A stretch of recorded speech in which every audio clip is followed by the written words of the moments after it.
Olá, queridos alunos, vamos reiniciar nossos estudos e falaremos hoje sobre adoração, significado e objetivo. Tom 1, módulo 9, roteiro 1.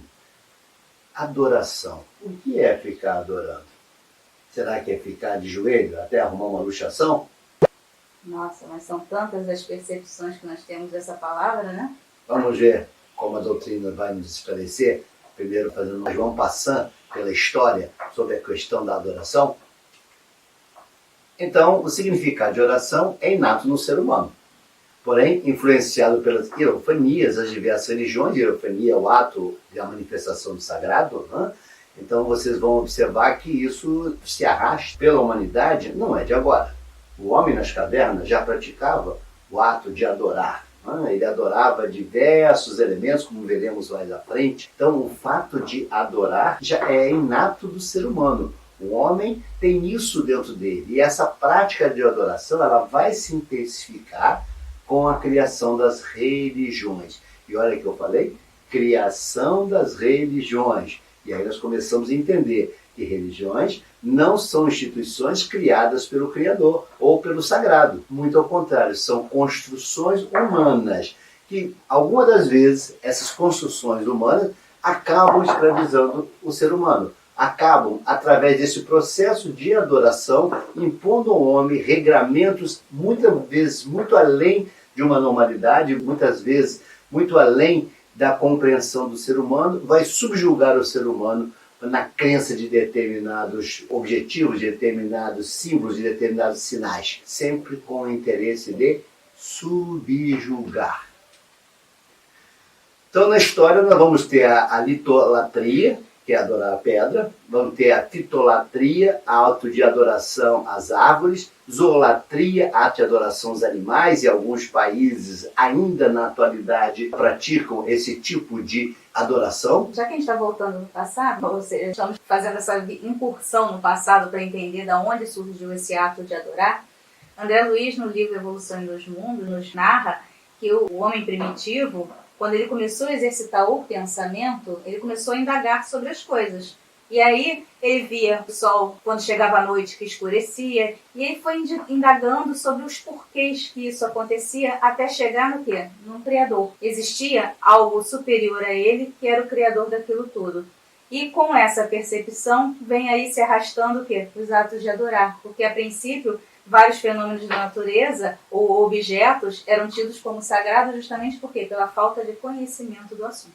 E essa falta de conhecimento é que subjugava o ser, é que o escravizava. Não faltaram os seus espertinhos, as suas lideranças mais inteligentes, para se aproveitar dos fenômenos da natureza e aí colocar o temor, colocar a razão que eles deveriam se inclinar a essas lideranças, com a intenção de obter vantagens dentro do seu grupo social. E é isso que nós vamos assistir na criação das religiões, que não é matéria para agora, é matéria para mais à frente.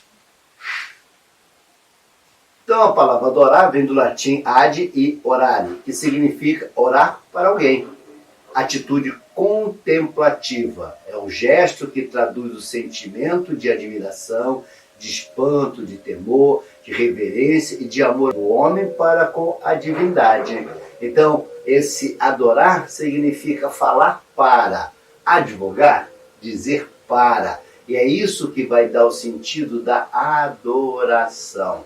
Muito mal compreendida pelo homem esse sentimento, muito mal compreendida esse ato de ligação com o Ser Supremo. O homem acaba, através desse falar, desse conjunto de temor, de admiração, de espanto, de contemplar o Criador equivocadamente. Por que ele faz isso? Por falta de conhecimento. E é isso que a doutrina espírita vem nos fazer, vem nos trazer, vem nos convidar a buscar através do conhecimento a compreensão de cada fato, cada ato que ocorre na vida cotidiana do homem, para que ele não se torne escravo de si mesmo, para que ele não seja conduzido, para que ele não seja subjugado por quem quer que seja. É isso que a doutrina vem fazer, vem libertar o homem para que ele seja um ser pensante. Note que a doutrina espírita ela vem através das suas explicações lógicas, racionais, desmistificar fatos e coisas que nós praticamos, muitas vezes sem sentir e sem saber exatamente o que estamos fazendo. Um exemplo que você costuma sempre trazer é quando nós oramos a oração do Pai Nosso, que foi ensinada pelo nosso Mestre Jesus. Nós não refletimos a oração, nós simplesmente falamos a oração. Então, através desses estudos todos que a doutrina traz, ela está mostrando que nós já fazemos isso já há muito tempo, porém fazemos de forma equivocada. Então vamos aprender a forma correta de adorar. Então, de vez em quando, com a evolução da ciência, surge aqueles que apregou o fim da crença em Deus. Então foi assim quando da Revolução Industrial e também em meados do século XX, a ciência criava maravilhas que iriam solucionar todos os problemas humanos. Deus não era mais necessário. E aí nós vamos encontrar uma série de personagens da história que vão defender a ideia da existência de Deus.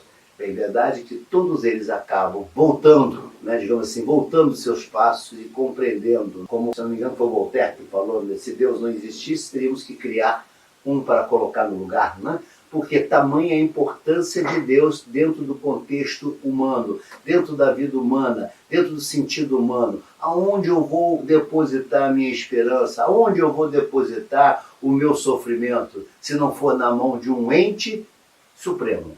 Então, Deus é extremamente importante, ainda que eu não queira acreditar, mas Deus é extremamente importante neste aspecto. Ele é meu confessor, é com Ele que eu vou fazer essa troca, é com Ele que eu vou estabelecer esse diálogo, é com Ele que eu vou me abrir, porque sim, muitas das vezes, tamanhos são as nossas agonias ou as nossas faltas que nós nos envergonharíamos de revelar ao outro, mas nos revelamos ao Criador. E precisamos da existência do Criador justamente para isso, para que a gente possa se abrir tal qual uma flor.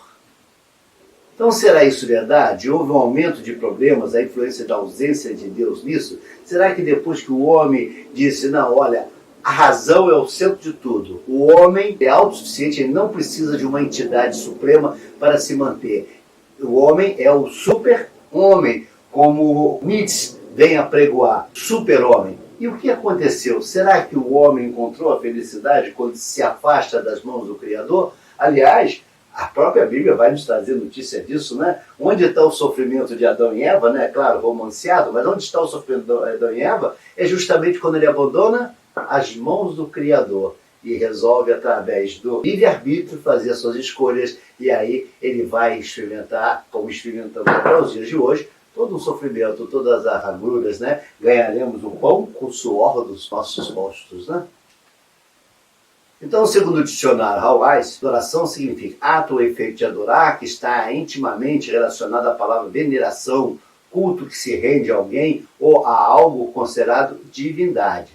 No sentido vulgar, prestar culto à divindade. Segundo o Espiritismo, consiste na elevação do pensamento a Deus. Deste, pela adoração, aproxima o homem à sua alma. Olha a doutrina espírita já nos dando um outro enfoque no sentido de adoração. Elevação do meu pensamento. E aí eu vou encontrar lá no nosso amigo Holden a nos informar essa diferenciação de fé e crença. É nesse sentido que a doutrina vai nos mostrar o que é a fé, que é a elevação do meu pensamento, a sintonia do meu pensamento com o cosmos, para que haja essa perfeita ligação, essa perfeita comunicação. Então a adoração está na lei natural, é um sentimento inato do ser humano, como já falamos isso no início da aula, Sempre existiu em todos os povos, embora de formas diferentes. Deuses vingativos, deuses guerreiros, deuses que necessitavam de agrados, animais ferozes, fenômenos da natureza. Enfim, o homem sempre buscou, em fatos que ocorriam no seu cotidiano, como ele não tinha como explicar, a adoração. E não é diferente da doutrina espírita. É ainda nos dias de hoje. Será que é diferente? Na doutrina espírita também vamos encontrar homens adorando entidades, espíritos, mentores, a criar imagens, santificarem esses seres como se isso fosse necessário.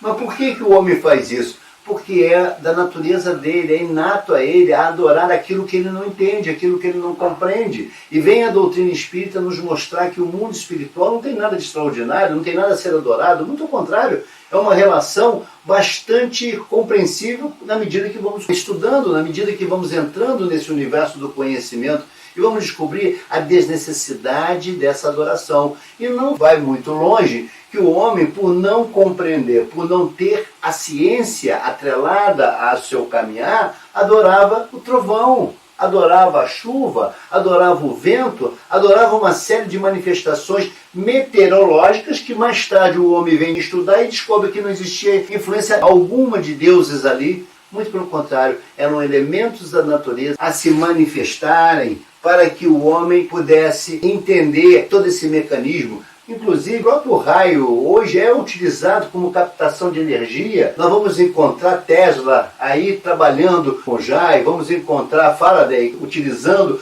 as energias cósmicas para poder buscar estudos a respeito do assunto. Então você vê que aquilo que era deuses deixa de ser, passa a ser ciência. E como você vê que isso é uma atitude muito comum do homem, querer endeusar aquilo que ele não conhece, não desvenda os seus mistérios, que na própria doutrina espírita, como bem salientado, alguns fenômenos mediúnicos são tidos como fantásticos, como extraordinários, como peculiares, e não da forma que a doutrina mostra como sendo algo natural. Talvez nem todos tenham a mesma predisposição para executá-lo, porém, não deixa de ser natural por causa disso. O fato de estar inerente a poucos não quer dizer que não seja natural. Então nós vamos assistir nesse ponto homens, ainda nos dias de hoje, homens ligados à doutrina espírita, que ainda adoram, ainda praticam o ato de adorar equivocadamente, por não compreender o que é o ato de adorar pela sua própria definição. Então o conceito da palavra Deus entre os antigos. Sua acepção era muito antiga, ampla, era uma qualificação genérica que se dava a todo ser existente fora das condições humanas. Tudo que representasse um poder maior que o do ser humano era adorado como um Deus. É diferente que nós encontramos na doutrina espírita? Infelizmente não. Quantos médios são adorados, né, por ter uma mediunidade extraordinária, que quando na verdade não tem nada de extraordinário, tem uma manifestação talvez mais pontual, né, mas isso não o faz um ser excepcional. Mesmo que a doutrina ainda afirme que o fato de ele ter essa mediunidade, uma das causas muito prováveis seja que o seu endividamento moral. Exatamente. E aí ele vem com essa mediunidade para quê? Para colocar a serviço da humanidade, e ainda assim as pessoas não compreendem que aquilo é o quê? É uma ferramenta para a sua evolução, e não um dom fantástico, extraordinário dado àquela pessoa para que ela fosse exaltada ou venerada. E muitas vezes esses mesmos médios vão se aproveitar economicamente, vão ganhar carros, vão ganhar casas, porque são médios que preveem o futuro, são médios que curam, quando na verdade não tem nada de deuses ali. E quando o homem faz isso, ele nada mais está fazendo que se remetendo ao passado, onde através do culto, através da adoração,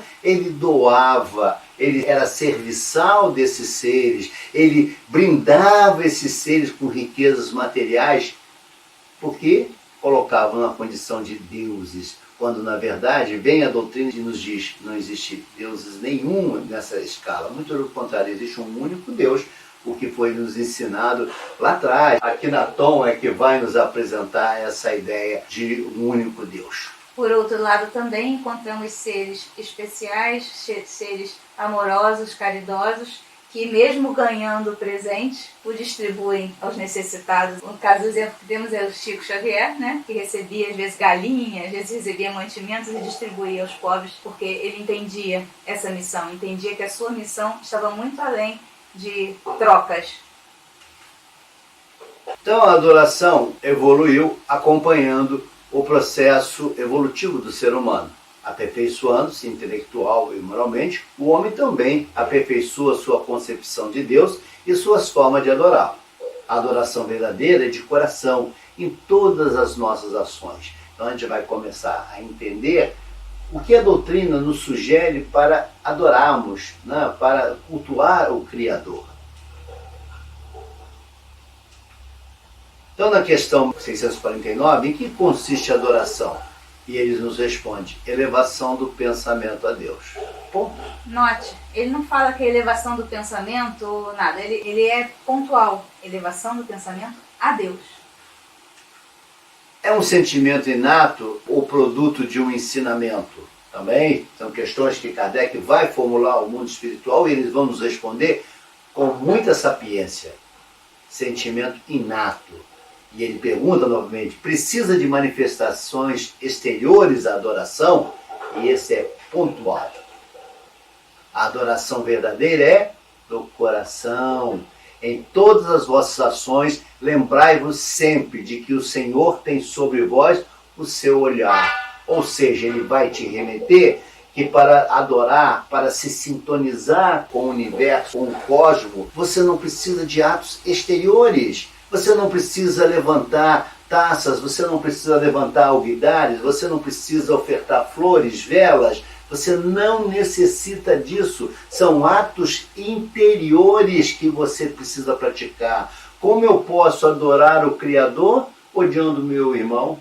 Como eu posso adorar o Criador emitindo ondas de ódio contra o meu irmão? E aí tem uma passagem muito clara de Jesus que nos fala, antes de render culto ao teu Criador, ou antes de ofertar dádivas ao teu Criador, vai ter com seu irmão. Ou seja, vai resolver as suas pendências com o seu irmão. Porque sim, quando eu me ajoelho para pedir algo ao Criador, mas com todas essas pendências morais carregando sobre o meu peso, não serei eu um hipócrita? O que estarei eu a pedir ao Pai? Com que autoridade tenho eu para pedir ao Pai? Sob que pretexto devo ser atendido se um simples ato de bondade, um gesto amoroso para com meu irmão, eu não sei praticar? Então eu não posso, não devo, sob pena de receber a pecha que Jesus falava com muita propriedade, de hipócrita. Porque sim, adorar ao Criador eu preciso estar pacificado com o universo. Eu preciso estar em harmonia com o universo para que efetivamente eu possa adorar. Será útil a adoração exterior? Creio que eu já até respondi, né? Sim, se não consistir em um vão simulacro. É sempre útil dar um bom exemplo, mas os que somente por afetação e amor próprio fazem, desmentindo com o proceder a aparente piedade, mau exemplo dão e não imaginam o mal que causam. Então está nos mostrando o quê? Que existem muitos discursos bonitinhos, muitos discursos bem treinadinhos, uma perfeita ordenação das falas, mas bastou encerrar aquele ato para o ser voltar ao que é. Ou seja, o ser, ele não se modificou. Esse ser, ele não pode ser exemplo. Ele fala muito, mas nos seus atos o denunciam. Nossas falas, os nossos discursos necessitam estar alinhados às nossas atitudes. O homem que fala, mas tem uma atitude adversa daquilo que apregoa, é um hipócrita. Ele não atinge o objetivo, nem exemplo ele serve. Muito ao contrário. Uma outra questão que é perguntada ao mundo espiritual por Kardec, tem perante Deus algum mérito os que se consagram à vida contemplativa, uma vez que nenhum mal fazem e só em Deus pensam? Será? Será que o homem que vive contemplativamente, só cultuando, só adorando a Deus, tem mérito isso? Vamos ver. Não, porquanto se é certo que não faz o mal, também o é que não faz o bem e são inúteis. Ele não faz o mal, mas também não acresce nada. Ele não abandona os seus egos para servir. Ele não faz aquilo que chamamos amor em movimento, que eu chamo de caridade. Ele não sabe o que é isso, ele não pratica isso. Ele vive uma vida contemplativa. E se eu vivo uma vida contemplativa, não pode ter a chancela do Criador, porque nada eu acresço, nada eu somo ao meu ser. Então eu preciso deixar de ser um servo inútil para ser um servo útil. Ou seja, sair daquilo que eu fui programado para fazer um algo mais. Então Emmanuel nos fala sobre os perigos sutis da adoração. Vamos ver o que ele nos diz. Aqui e acolá surgem pruridos de adoração que se faz imprescindível combater.